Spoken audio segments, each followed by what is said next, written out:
Maksui su Flora viskas sekasi puikiai, bet kodėl vos suaugusieji pamato kūdikį, jie tiesiog pakvaišta.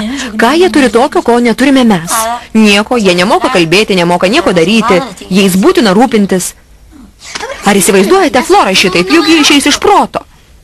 Vaikai, jeigu jūs mylite Florą ir norite būti su ja, turite jai padėti. Tomai, jau matau tave keičianti sauskelnes. Aš to nedarysiu, tikrai ne. Vaikai, eime į kliniką? Ne, eikite jūs vieni, mes nenorime trukdyti. Ką jūs pasiliekat, nebūkite kvaili? Eikit. Tačiau Flora su Maksu jūsų laukia, kaip galite juos nuvilti?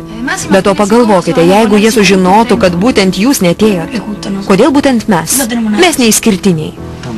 Tomai, neprivalai nuolat būti dėmesio centre.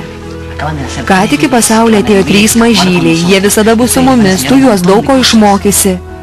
Kaip gali neiti?